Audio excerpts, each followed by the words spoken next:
Então, Acho que demora mesmo. Não, é porque demora, eu tô achando isso. A gente tem que descobrir por que demora. Porque não foi só com você, Mas não. tá bom. Agora você está se vendo. Ó, Tá até engraçado. Nós do, vamos nós combinamos. E não combinamos. É Theo. não. Do Facebook, você tá me vendo? Não, a minha câmera não tá ligada. Não, eu não tô te vendo.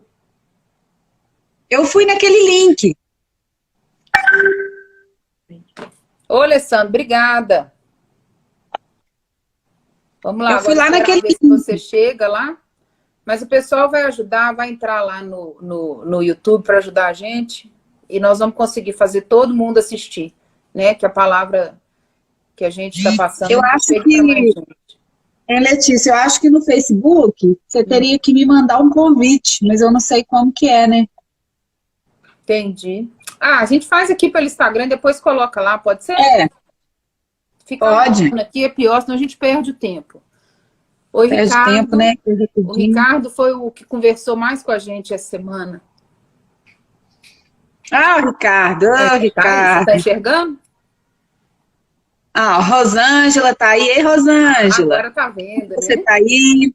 Isso, a Rosângela tá vendo nós duas, mas no Instagram, Rosângela, nós estamos tentando fazer Instagram. pelo Facebook junto. Facebook, Mas tudo bem. Tá vendo? Podia enviar esse aqui, ó. Vamos lá, Etel, vamos começar? Para a gente não perder tempo, porque o assunto hoje é longo. Né? Eu acredito que muita gente assistiu essa semana. Nós fizemos um apanhado de uns vídeos das famílias, das crianças, né? Que foi a semana da criança excepcional, que a Etel vai me xingar. Vai explicar direitinho, né, Etel? Mas nós usamos isso no contexto bom, né? São famílias excepcionais mesmo. Infelizmente, nós só tivemos mães, mas foi um apanhado de vídeos, porque aquela história da gente ficar falando do problema, do trabalho e tudo, acho que está todo mundo cansado. Foi a conclusão que eu cheguei, né? Como eu te falei. E eu acho bacana a gente mostrar essas mães guerreiras, né? Que lutam todos os dias, provando que o amor supera qualquer dificuldade. E eu acho que esses vídeos eu tive assim, um retorno incrível. Né? Vou pedir, quem quiser mandar vídeo, gente, não precisa perguntar para mim, não. Vou ter o maior prazer em receber e divulgar as histórias. Porque manda para mim assim, Letícia, posso te mandar um vídeo? E às vezes eu não respondo, na hora acho até que é pouco caso, mas não é. Pode mandar o vídeo, vai ser um prazer, né? Nós vamos fazer depois a gente pode colocar tudo num compiladinho, vai ficar bem bacana, né? E para divulgar mesmo as histórias de superação. Combinado? Quem não viu ainda, vai lá no canal do YouTube, aproveita e inscreve. Muito legal, né? Eu achei bem bacana. O depoimento das mães, né? Você dá esse espaço aí para a fala mesmo, né? Delas contarem as histórias delas, isso é muito bacana, assim, valoriza muito, né? Eu acho que é isso que a gente tem que ver, né? O lado positivo das coisas. Oi, Dorinha. A Dorinha tá aí também com a gente. Dorinha. Alessandro. Hoje a Daiane. A Daiane Teodoro também foi minha aluna da faculdade. Nossa, não fica falando, mó moçona. Não, ela é dona de escola. O Silvinho foi meu aluno de alfabetização. Dona de escolinha particular, escolinha ótima. Então vamos começar. Vamos lá, então. Eu vou te pedir para começar explicando para a turma da mesma forma que você me explicou, combinado? Porque quando a gente não sabe, a gente pergunta, não tem problema nenhum. Então, eu vou pedir para você explicar para a turma um pouquinho da história, contar um pouquinho dessa história da inclusão, né, na educação, por favor. Isso. Primeiro, Letícia, eu quero assim agradecer o seu convite, né, novamente, e dizer que eu fiquei muito feliz mesmo ao vivo. Fiquei muito feliz da gente bater aquele papo aquele dia, né, que foi bem, assim, fiquei muito feliz que depois do resultado, né, as pessoas falaram um monte de coisa, né, e assim, gostaram, sabe, eu fiquei, assim, achando que realmente é importante, né, a gente trazer essa informação para as pessoas, né, falar um pouco daquilo que a gente, do lugar onde a gente está, né, daquilo que a gente estudou, eu acho que isso é a nossa função mesmo, né. O conhecimento muda, né? Muda. E falar de educação inclusiva, né, é um grande desafio, né, como eu falei com você, porque são muitos tabus, muitas questões que muitas vezes a gente não tem certeza de nada, né? Tudo é uma questão de olhar para o aluno e entender o que é melhor para ele, que é diferente do outro, né? Então, hoje, eu acho que é um bate-papo, assim, na perspectiva da educação para todos, sabe? O que é essa educação para todos? Eu acho que é isso que a gente precisa de conversar. Então, assim, para a gente entender a educação inclusiva, né, é importante a gente voltar um pouquinho na história, igual eu te falei, né? Claro que eu não vou ficar dando aula de história aqui, que não é bom, né? Você falar um pouquinho do passado. Mas para a gente entender a perspectiva da educação inclusiva hoje, é importante a gente entender de onde que é que nasceu isso, né? Uhum. Então, antigamente, a gente tinha as pessoas com deficiência como aquelas pessoas que eram escondidas e muitas vezes até mortas, né? Então, imagina, se nascia uma pessoa com deficiência na família e ela era escondida e morta, acabava que educação não sobrava para essas pessoas, né? Não tinha condição, né? As pessoas não acreditavam. Na mesa, sentavam, imagina que ia para a escola? Nada. Era tratado como bicho, né? A gente vê relato aqui de pessoas que construíam gaiolas para os filhos, né? Muitas vezes os deficientes, as pessoas com deficiência eram tratados assim como demônios no corpo, né? Então, assim, a gente vai falar disso, né? Dessa época, né? E aí, depois, já no século XXI, a gente vem numa nova fase, né? Muitos anos ficaram assim, né? Dessa exclusão geral, total, das pessoas com deficiência, não ter voz, não ter vida, não ter nada e ser morto. Depois, no século XXI, a gente vem uma outra fase, né? Que é a segregação. O que era essa fase da segregação? Eram construídos lugares, né? Para guardar essas pessoas que eram abandonadas pela família. Então, tinha algumas instituições, geralmente católicas, né, que essas pessoas eram empurradas para ali e ficavam segregadas pela família, né, eram assim, depositadas ali nesses lugares, e a família abandonava. Depois, uma próxima etapa, a gente veio ver esse período de integração, que eu acho que é o que nós participamos mais, assim, né? O que é essa integração, né? Já eram construídas escolas para as pessoas com deficiência, mas a escola não tinha a função que ela tem hoje, era só um lugar, né? Mas não tinha o propósito de aprender, muitas vezes eles viviam ali na socialização somente, né? Eles não tinham aquele foco da aprendizagem, tá? A socialização entre eles... E que a gente sabe que era bem limitada, né? Assim, eles não interagiam. Bem limitado. E era só isso realmente que eles iam fazer. Depois, com a LDB de 61, né? A LDB de 61, que a gente veio com o direito à educação regular. Então, aí, com o direito à educação regular, que as pessoas com deficiência, elas começaram a ter algo, né? Assim, alguém olhar por elas em 61. E depois a gente ganhou muito, né, na história da educação com a Declaração de Salamanca, nos anos 90, e também a Convenção de Guatemala, que vai falar que as pessoas com deficiência, elas têm direitos iguais, né? Porque é uma educação para todos.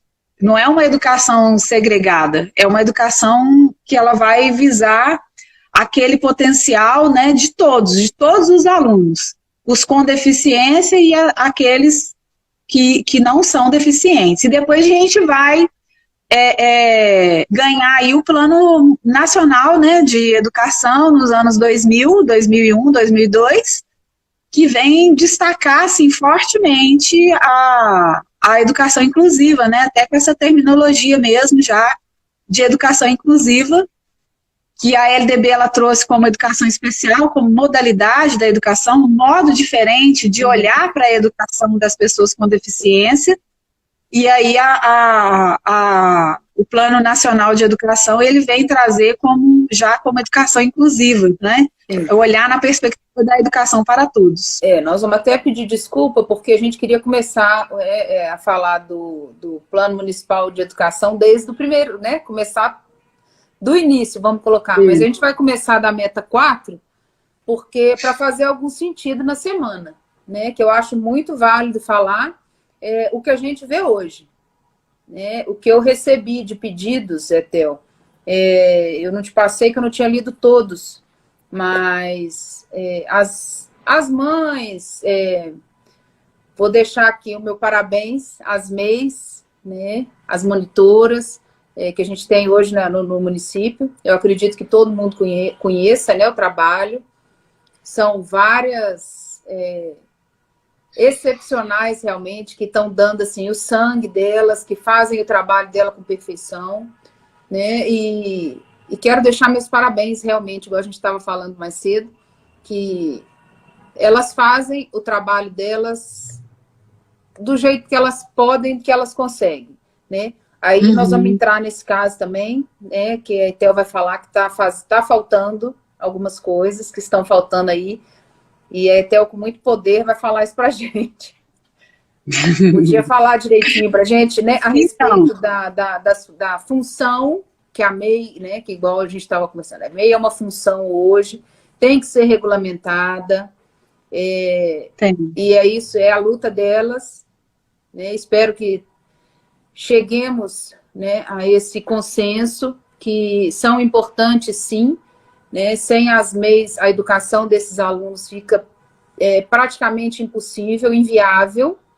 Eu espero que você concorde comigo, né, porque tem um professor que faz sim a parte dele, também com maestria, mas que também não é mágico.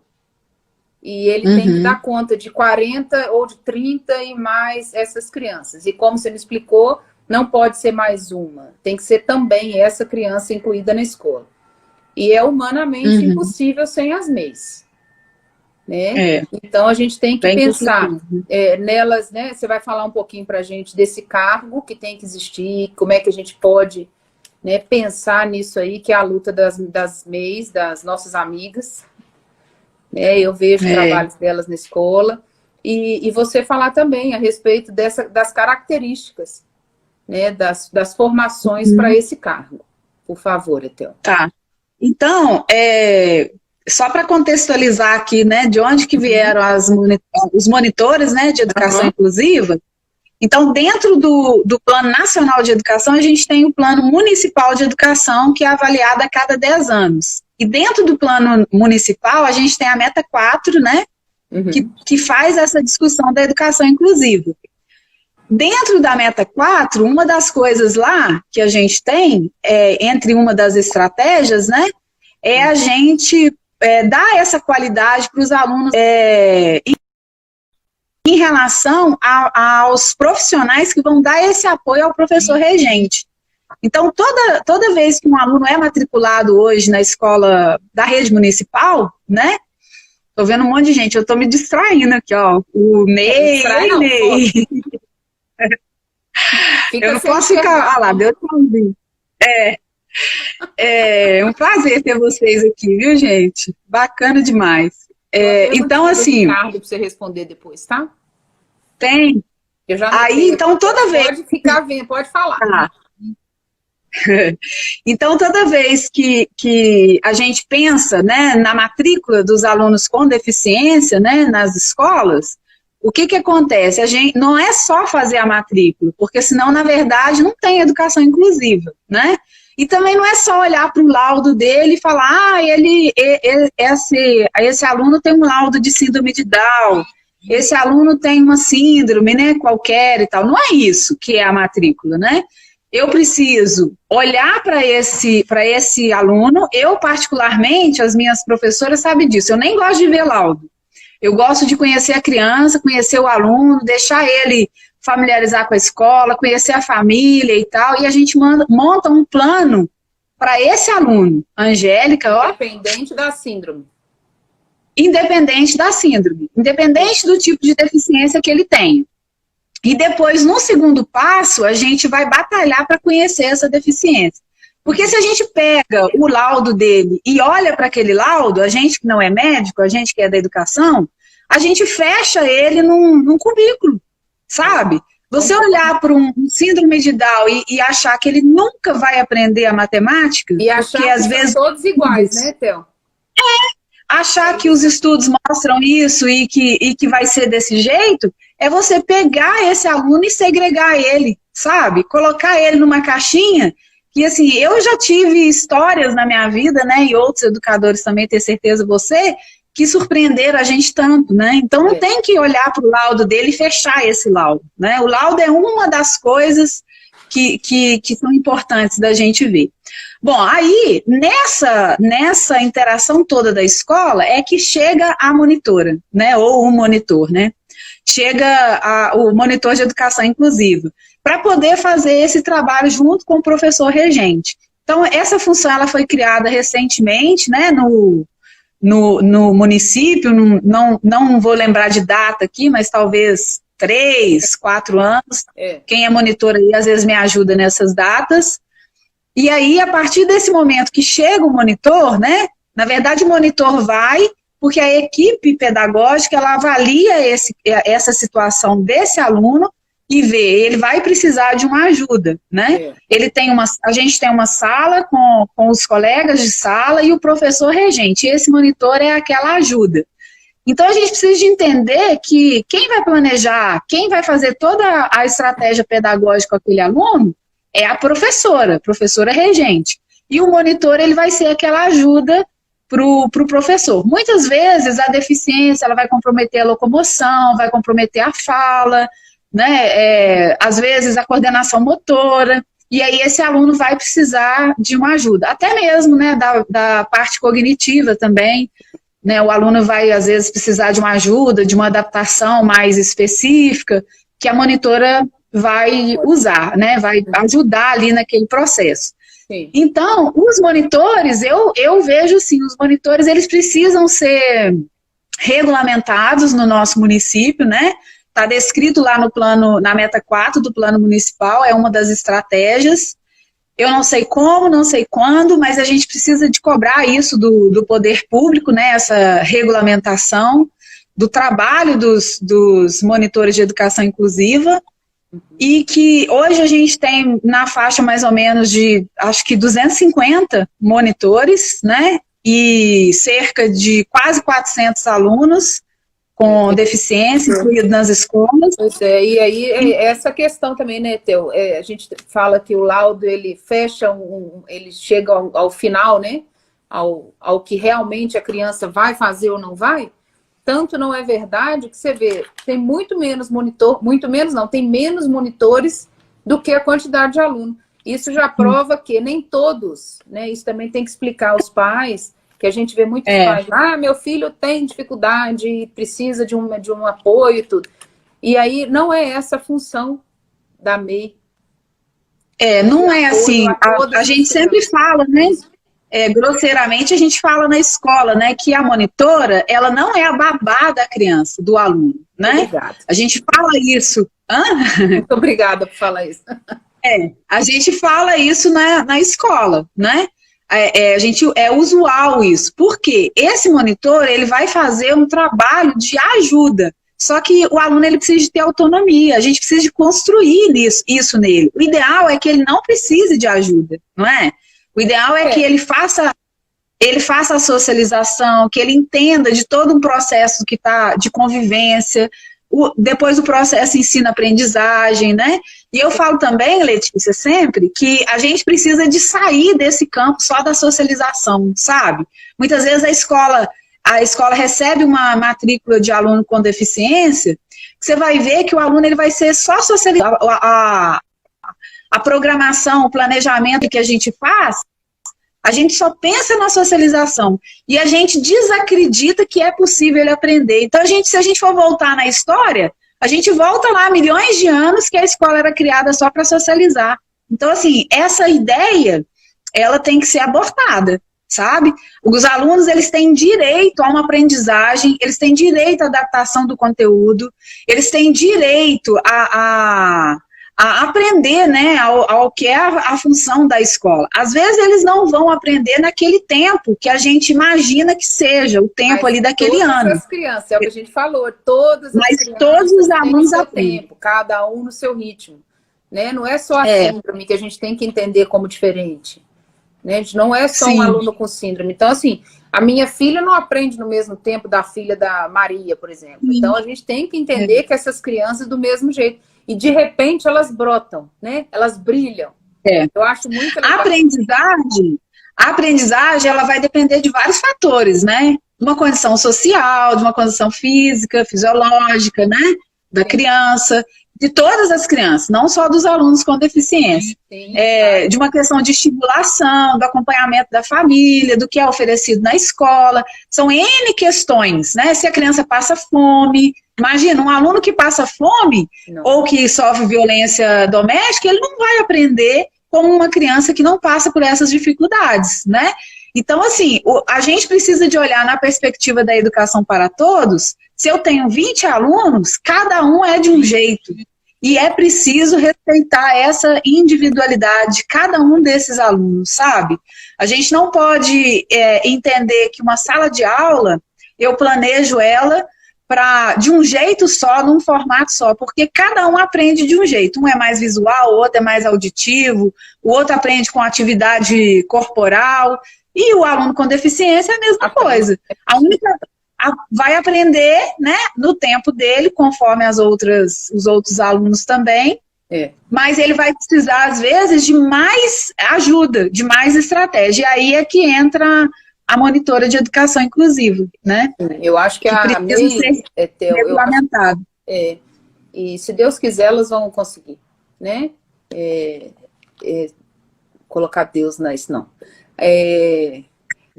Eu acho que a MEI, ela é mais uma ajuda ao professor que quer que aquela criança vá adiante. Né? Quando o professor quer, eu acho que as MEIs e os professores, eu acho que eles juntinhos, eles vão longe.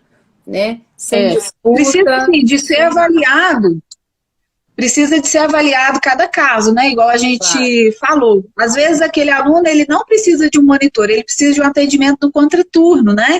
Sim. Até é bom a gente falar isso, que todos os alunos, eles têm direito ao atendimento educacional especializado, todos os alunos com deficiência. O que é o atendimento educacional especializado, né? Esse trabalho, que o aluno, por exemplo, ele é matriculado na escola de manhã e ele vai no atendimento à tarde. Ou então, se ele é matriculado à tarde, ele vai no atendimento de manhã. Esse atendimento, ele é fundamental para os alunos, né? Ele dá uma ajuda específica naquilo da deficiência, em relação à parte da cognição, da aprendizagem. Além de trabalhar com o aluno, também trabalha com o professor regente e trabalha com a monitora, né? Então, é um trabalho em conjunto. Esse professor do atendimento educacional especializado, que é o professor de sala recurso, né?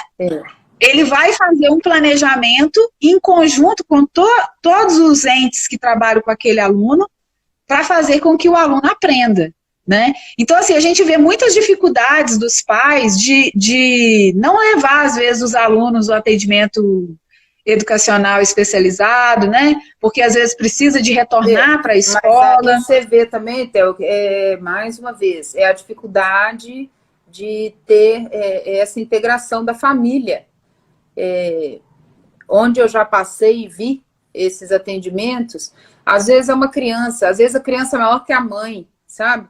E com toda a dificuldade, chega lá para ficar 1 hora. Então, o que eu vejo, tá? O que eu vi e o que eu já falei e vou repetir. Elas têm que ser melhor aproveitadas, né? Porque a criança chega lá. Gente, meus gatos que estão subindo aqui na mesa, desculpa, tomei um susto aqui. elas têm que ser melhor aproveitadas, porque a família tem toda a dificuldade em retornar com essa criança para a escola, né? E aí surgiu a ideia também, que você falou hoje, que eu achei bem bacana. Imagina essas mães terem o que fazer na escola, né? Ter uma palestra, horário, né? Junto com esse horário que a criança está no contraturno, para dar um up, a pessoa querer levar o filho, né? É bem difícil, gente. É bem complicado essa situação que a gente está tentando trazer para vocês, né? Assim, em Lafayette, salas, né, Silvina?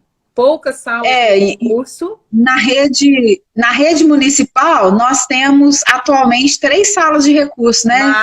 Em 3 escolas. 7 salas. Mas já tivemos mais salas, né? E aí isso não sobrecarregava as escolas que com essas salas, né? Que hoje são essas 3 salas, essas 3, né, escolas municipais que a gente tem. E com 7, você imagina, não sobrecarregaria tanto essas 3 escolas. Então, é direito do aluno, né, Letícia? O poder público, ele precisa se planejar para poder organizar espaços e o profissional adequado para essas salas, porque não é qualquer pessoa, né? Imagina que, vou montar uma sala ali, porque aquela escola tem uma sala ociosa e vai dar para montar uma sala. Não é assim. Tem um material específico do Ministério da Educação que as escolas recebem para essa sala. E aí, esse profissional, ele entende todas as deficiências, né? Então, assim, não é um professor qualquer, é um profissional que tem um estudo, né? Que tem uma formação para aquilo. E a gente tem bons profissionais na rede municipal que vão trabalhar, né? Na rede estadual também, que vão trabalhar com essas salas de recurso, né? Recurso multifuncional que chama. Sim, né? e tem uma característica, eu não sei qual a palavra eu vou usar agora para te perguntar isso, mas ela tem assim, o monitor para essa sala, essa pessoa, ela tem que ter o quê? Né, de diferente, tem que ter estudado, o que ela tem que ter? Tem uma legislação, né? Esse profissional é professor, ele não é monitor. Esse profissional é professor, ele não é monitor da sala recurso, né? Então, tem uma legislação que diz qual que é a formação dele, o que ele precisa de ter de formação, sabe? Já está todo amarradinho nisso aí, né? Eu não vou saber, assim, não vou errar aqui de falar qual que é a formação específica, mas tem toda uma legislação que amarra toda essa formação desse profissional. O que, assim, é importante na questão da sala recurso, da gente falar, é que as escolas, elas precisam organizar os seus horários para receber esses alunos da sala recurso, né? Porque é direito deles. Então, se eu tenho um aluno na minha escola com deficiência, a minha escola, ela não tem sala recurso, eu preciso eu enquanto analista, enquanto professor, eu preciso de encaminhar ele para uma sala recurso. Né? Eu preciso de ter isso claro na minha mente. Agora, vai depender muito se o pai vai conseguir levar, se às vezes não tem transporte, né? Então, tudo isso são estratégias que as escolas precisam de pensar, né? Igual a gente estava falando hoje, por exemplo, a mãe às vezes desanima de levar porque fica lá ociosa, né? Sim. Então, a escola ela pode planejar uma oficina, uma palestra, alguma coisa para absorver esses pais que ficam ali naquele horário. Outra coisa também que eu acho super importante, né? A questão de facilitar o transporte, do passe livre, facilitar o transporte desse aluno e dessa mãe, né? Para ele fazer um contraturno, Etel, já é difícil levar para a escola, já está difícil, a luta foi grande dessa turma para poder conseguir esse transporte para as escolas em horário normal. Agora, né? Vai ser outra questão. Agora, chegou a pergunta aqui para a gente, Etel, essa luta dessas salas recursos, quem que fiscaliza, né? Quem que tem que analisar isso aí, quem que tem que lutar por isso, por favor? A educação, né? Tudo que passa pela educação, o órgão que vai fazer o controle social é o Conselho Municipal de Educação vai fazer a fiscalização da parte pedagógica, né? Da parte de normatização pedagógica e tal. É o Conselho Municipal de Educação. Ele que a parte de financiamento é o Conselho do Fundeb, né? Então, a gente tem esses dois órgãos dentro do Sistema Municipal de Ensino que vão ajudar na fiscalização. O que é essa fiscalização? É a representação do povo dentro do órgão governamental. Então, lá dentro dos conselhos, tem várias pessoas que representam o povo, pai de aluno, professor, né? Diretor de escola, vários, que vão representar o povo. Então, essas pessoas, os conselheiros, né, já que eles são a representatividade da sociedade, eles recebem dúvidas, questionamentos, sugestões. Então, a partir disso, a gente leva para a discussão das plenárias. Então, quem vai fiscalizar? Quem vai fiscalizar o atendimento, né, o encaminhamento dos alunos para a sala recurso é o Conselho Municipal de Educação. Né? Se alguém tiver alguma demanda aí, manda para nós lá para a gente poder estudar, avaliar, ver o que. E aí depois, ou agora também você pode me falar, e onde que eles vão, como que eles vão conseguir chegar até o conselho? Né? Essa foi a grande dúvida da última live, então. Falamos muito que tem que ter o acesso, eles têm que buscar, né, fazer parte desses conselhos, porque é importante, não adianta a gente só reclamar, tem que fazer parte. O conselho não pode ser, né, numa escola e tudo, ele não pode ser apenas de fachada, né, que a gente já sabe disso, nós falamos na última live. E aí eles falaram, a gente quer participar e como é que faz? As reuniões dos conselhos, né, de todos os conselhos, acho que 30 conselhos em Lafayette, conselhos municipais, né? Conselho da Saúde, da Assistência Social, um monte de conselho. Todos os conselhos, as reuniões são públicas, né? Todo mundo pode participar, só o conselheiro é que vai votar, né? É vedado ao conselheiro votar, mas todas as reuniões são públicas. O Conselho Municipal pode, né, mandar um e-mail para poder, o Conselho da Educação e o Conselho do Fundeb, quem quiser entrar em contato, né, a gente pode depois deixar o e-mail escrito, né? cmsl@yahoo.com.br é o da... Depois a gente deixa escrito pro povo aí. Depois a gente coloca, tá? Depois eu te passo e a gente deixa escrito. Pode bom. mandar um e-mail, né? A gente está em trabalho remoto, então, assim, a gente não está trabalhando lá na sala, mas estamos em trabalho remoto. Hoje já teve reunião do Conselho de Educação, né? Então, assim, discutindo os temas da educação. Então, pode mandar por e-mail as sugestões, as dúvidas, né? Denúncia, e aí a gente vai averiguar. Ou então a gente tem a página do Facebook, né, tanto do Conselho da Educação quanto do Fundeb também, que todo mundo aí pode acompanhar, né? Entendi. É importante, porque não adianta a gente reclamar e não chegar ao consenso, né? E ajudar a chegar a esse consenso. É o que a gente sempre fala, a sociedade ela tem que se mobilizar, tem que aprender a respeito do que é importante, para poder aí sim tomar a frente e fazer acontecer alguma coisa. Né? Então, assim, essa questão dos alunos da educação inclusiva, desses alunos com deficiência, eu fico preocupada, vou te falar a verdade, porque a gente não vê... Eu te falei que eu não ia questionar, mas eu não consigo, a gente não vê esse interesse na mudança, Theo, para essas crianças. Todas as mães que eu converso me questionam a mesma coisa, dessa forma que eu estou te falando. A gente fala, questiona, pede, acontece. Tem história por trás, tem tudo isso. O que acontece, né?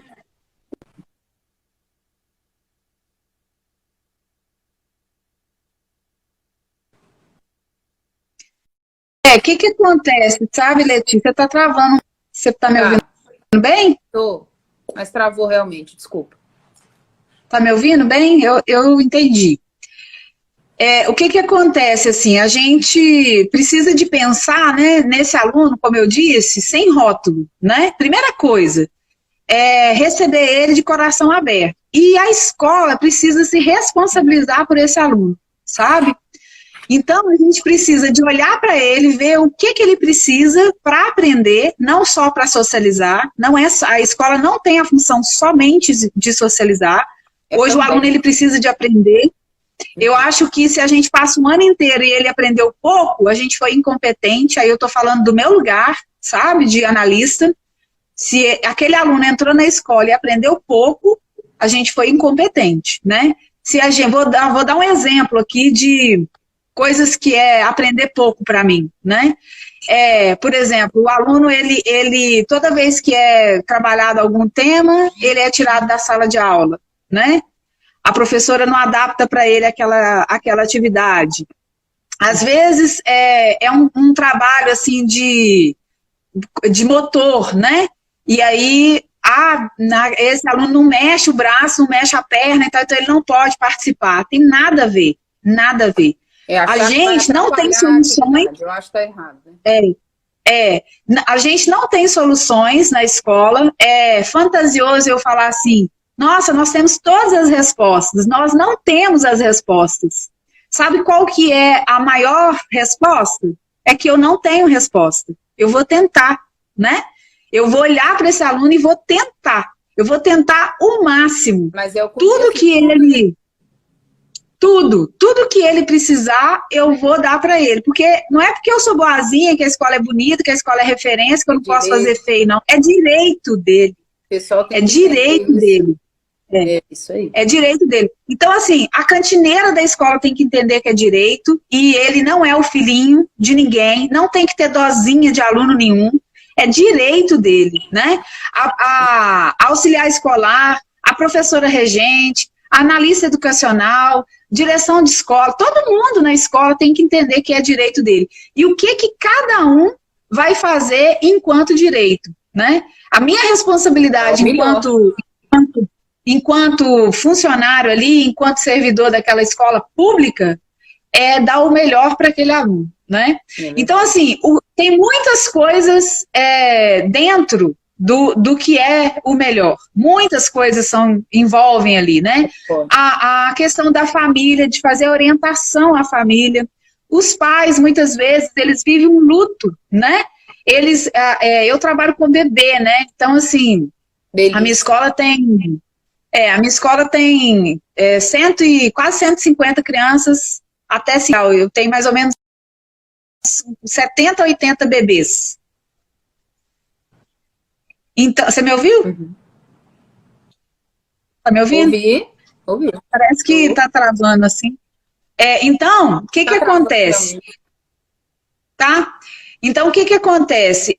Quando a gente tem bebê, a gente percebe muito isso. O pai chega, a gente percebe, eu não olho o laudo, né? A gente percebe que às vezes a criança tem algo, ela não tem laudo ainda, mas assim, para mim, aquela criança, sabe? Eu não quero acreditar que aquela criança tem algum problema ou deixou de ter e tal. Eu quero ver o que é possível para ela, né?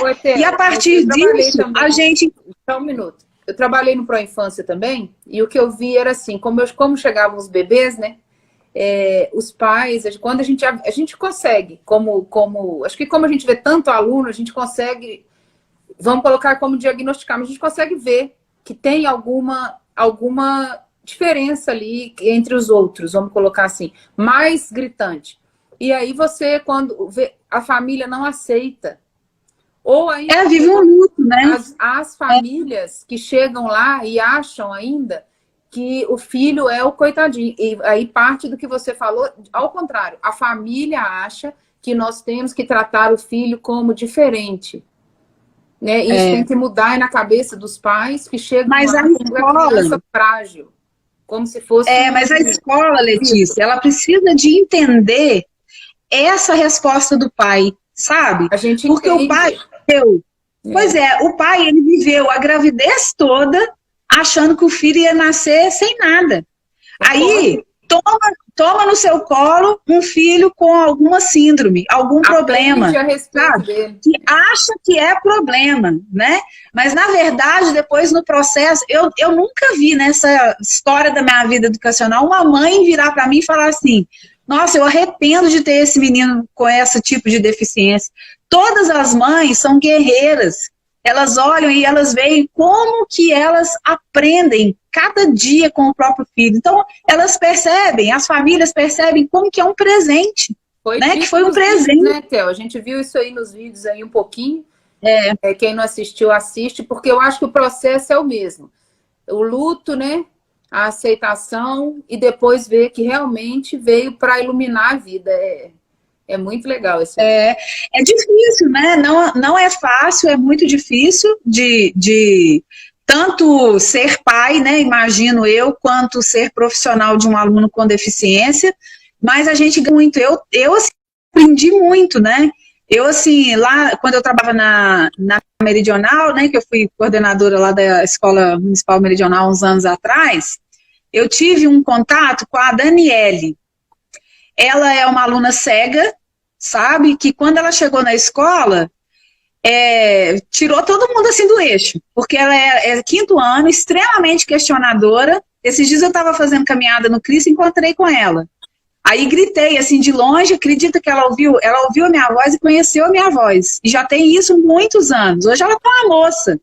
E acho que passou para pedagogia, tá fazendo pedagogia, sabe? Então, assim, outro aluno assim que eu tô lembrando aqui é o Adilson, né? Que muitas pessoas conhecem ele, não sei se você conhece. O Adilson foi meu aluno na pedagogia, no Normal Superior, na verdade. Fez pós-graduação, foi estudar no Rio de Janeiro. E sabe? Nossa, ele tem cego. Se eu te falar o tanto que eu aprendi com o Adilson, o tanto que ele ria de mim, ele foi meu primeiro aluno, assim, tete a tete, que eu tive que adaptar para ele na faculdade. Foi a maior dificuldade. Tem algum outro apoio? Assim, era muito difícil, né? Porque isso já tem muitos anos, não é tanto acesso igual a gente tem hoje, entendeu? Mas quando ele fez faculdade, a gente pelejava, sabe? Eu tive que ter a ajuda de muitos outros, eu e os meus colegas, né, professores, outros professores, muita ajuda dele, sabe? Para ele entender a nossa dificuldade de querer dar o melhor para ele. Eu aprendi muito com a Adilson, sabe? Aprendi muito com a Adilson. Entender que a gente também não sabe, né, Theo? Que a gente não sabe, né? Que a gente está ali fazendo o melhor, tentando fazer o máximo, fazer o melhor, sabe? Então, assim, em relação a essa questão toda, né, da educação inclusiva, como a gente estava conversando lá, né, da escola, quando a gente recebe a criança bem pequena, existe um luto dos pais, sabe? Existe uma dor dos pais. E principalmente nas escolas de educação infantil, a gente tem que entender que existe um processo que o pai vai entender. Às vezes a gente sabe que o aluno hoje tem muito autista, né? Muito autista, muito diagnóstico de autismo. Às vezes a gente recebe a criança que nem tem laudo ainda, né? Mas a gente suspeita do comportamento, a gente vai fazendo um trabalho de investigação.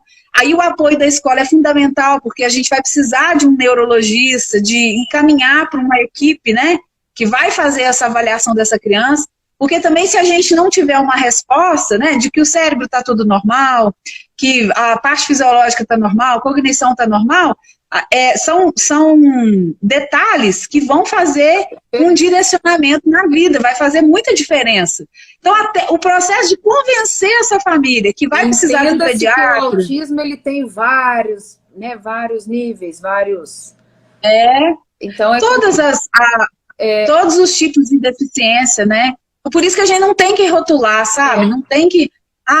fulano é desse jeito e ponto. Não é. Quem vai me dizer o que ele dá conta, o que vai dar certo e tal, é o próprio aluno. Então, a gente tem que se despir desses rótulos enquanto professor e abraçar a causa, sabe? Entender que vai tirar nosso chão, que a gente não sabe como é que vai fazer, né? E aprender com ele todos os dias, vai passar aperto, mas vai dar certo.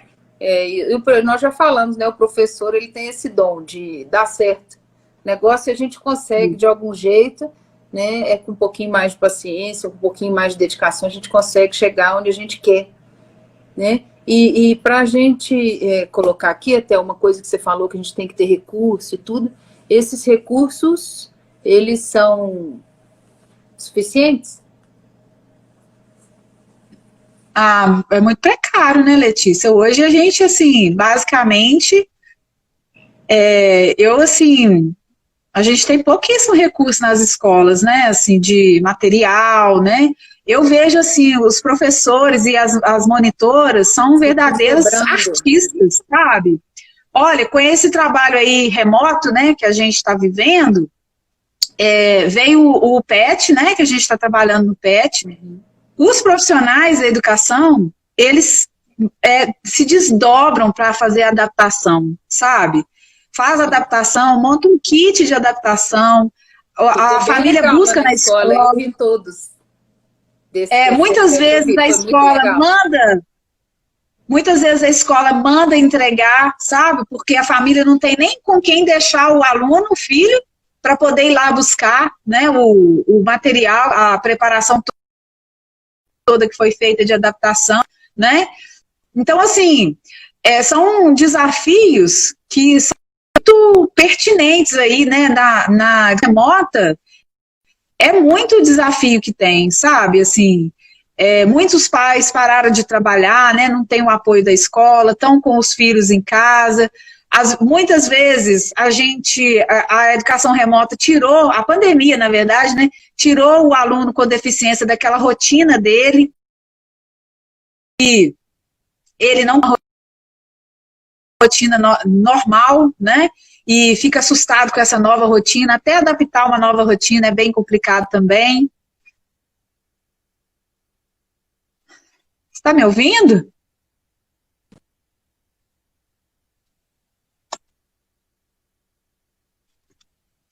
Que está travando de novo. Será que é a minha ou que é da Etel? Etel, um minutinho só, sua internet está travando muito. Tá, né? Esse finalzinho eu não consegui ouvir, se desculpa. Muito. Pode reclamar amanhã. Agora... Ih, minha vida, tá uma guerra aqui por causa de internet, tá doido? Deixa eu te falar uma coisa, esse finalzinho eu não ouvi, mas só quero, antes que a gente... teve uma pergunta do Ricardo no comecinho aí, que eu acho que a gente deixou passar. Como é que era feita a alfabetização desses alunos antes da lei de inclusão? Eu acho que você respondeu assim, que você pode me corrigir, claro, que não era feita, né? Não tinha direito à escola, né? Eles não tinham direito à escola.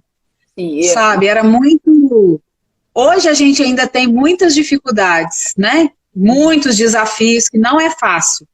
A escola, o papel social dela é ensinar esse conteúdo, principalmente para o nosso aluno conviver em sociedade, né? Então, uma das coisas para conviver em sociedade, ele precisa ser alfabetizado, né? Mas ser alfabetizado vai ajudar muito? Vai. Mas não quer dizer que ele vai ler ou que ele vai escrever com a mão dele. Nada a ver. O ser alfabetizado na perspectiva do letramento. É o entendimento de mundo, de conviver, né? Tem um aluno também que eu estou lembrando aqui, que é o Anderson. Ele era lá da Meridional, fofo, sabe?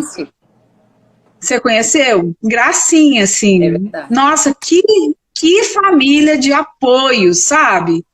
E ele fazia pinturas com a boca, né? Na época a gente fazia um trabalho com ele, a professora Mariângela, não sei se ela está aí, ela fazia um trabalho com ele de pintura com a boca. Então, assim, para fazer a geração de renda mesmo, ele chegou a ficar casado. Então, ele assim... Legal. Aprendi demais com o Anderson, sabe?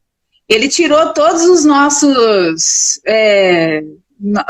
paradigmas, né, de que não vai dar conta, de que não vai dar certo e tal. E ele era não verbal, mesmo, né? Ele é não verbal. Não, assim, quando eu estava lá, porque eu tô falando era porque eu estava lá presente. Eu não sei hoje onde ele está, até gostaria de saber, se eu tiver notícia, ele fala. Porque eu acho assim, a família dele foi realmente uma prova que tudo tem como, né? É o amor e a força de vontade. Eu acho que tudo tem como ser feito nessa vida. Tudo tem jeito, né? E a família acreditar, sabe, Letícia? Assim, os pais acreditarem nos filhos, né? não deixar assim, um laudo médico falar do filho, não deixar a escola falar do filho. Sabe, os pais, eles precisam de cobrar da gente, né, da escola e dos médicos e de todo mundo o melhor para aquele aluno, sabe, daquele filho, né, que o pai é filho, né. Então, assim, é importante o pai cobrar, né, cobrar. Quando a gente passa a acreditar no filho, o filho vai longe, sabe, o filho vai longe. Lá na escola também a gente teve Lá na escola também a gente teve uma outra aluna, né? Tô só lembrando meus alunos aqui, fofos, né? A Ana Cristina, nossa, foi minha. Sabe? Chegou nas minhas. Foi sua? Gracinha, sabe? Ana Cristina vai longe. Família. Ana Cristina vai longe. Um beijão aí pra Andréia. A Ana Cristina chegou na escola e a gente, assim, todo cheio de dedos, porque a gente ia receber uma criança, né? Praticamente cega, porque ela não, a gente estava com aquela dúvida ainda, ela já usava o óculos dela, ainda não estava saber, era muito pequena e a gente morrendo de medo. A mãe chegou e falou assim, não, ela faz tudo sozinha, ela deu um show na escola de bebê. Tudo sozinha. Então, assim, a gente vê o tanto que a família se colocar, né, na responsabilidade dessa criança, não como uma coitadinha, igual a gente já falou, não como um ser de vidro que vai quebrar facilmente, e acreditar na escola e ajudar a escola. A Ana Cristina tinha que ser feito um documentário, alguma coisa sobre ela e a família. É levada demais, ela é muito esperta. Ela, assim, eu aprendi muito com a Ana, porque ela me ensinou a ver o mundo de uma outra forma, sabe, assim... Para ela não tem barreira, né? Hoje ela estuda em Congonhas, que a família mudou. Já tem uns anos, ela foi alfabetizada no Braille, né? Então, assim, ela me ensinou a olhar, né, para a vida sem barreira. Não tem barreira, não tinha barreira para Ana Cristina. Não tem barreira para ela. Mas você sabe? vê que foi uma criação. A gente aqui é cego, né? Ela teve a criação dela, como foi diferente de vários que a gente vê, né? Na verdade, a mãe uma lutadora, né, Andréia? Nossa, né? Gracinha, Andréia, uma lutadora, sempre acreditou na filha, sempre, sabe? Sempre acreditou na filha, nas orientações da escola. Sempre fez a escola acreditar. Até o Instagram tá me avisando aqui que vai encerrar, infelizmente. Nós estamos conversando aqui. Passou. Tem uma pergunta, nós vamos ter que responder a pessoa no privado, que não vai dar tempo. Tem alguma coisa que você pode falar a respeito de quanto que a gente deve falar para os pais sobre essa deficiência e como, né, chegar para o pai que não aceita e como que a gente vai falar? Mas é rapidinho. É um parecer médico, né, Letícia? A escola não tem essa atribuição nem autonomia para dar diagnóstico, né? A pergunta da Daiane, Daiane mesmo, né?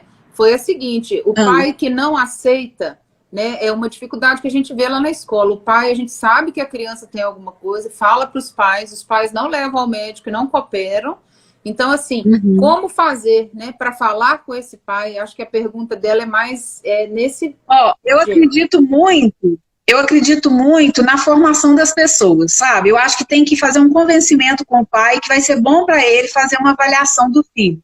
Então, se a gente trata disso com muito amor e faz uma fala verdadeira, não tem pai que não acha que a gente está querendo prejudicar algo, sabe? Eu acho que a gente tem que ser franco e verdadeiro, quem me conhece aí sabe, né? Eu faço uma fala direta com o pai, franca e verdadeira, e tem que ser assim, e a gente acreditar na formação das pessoas. Mesma coisa os professores. Os professores, eles precisam estudar, sabe? A gente precisa sair do nosso lugar. Professores, monitores, analistas, todo mundo da escola, quando chega um aluno... todo mundo. Quando chega um aluno com deficiência, a gente tem que olhar para ele. Isso aí. Gente, beijo grande. Hoje nós ficamos no limite. Fica com Deus todo mundo. Até a gente vai se falando. Fica com Deus, gente. Obrigadão, tá?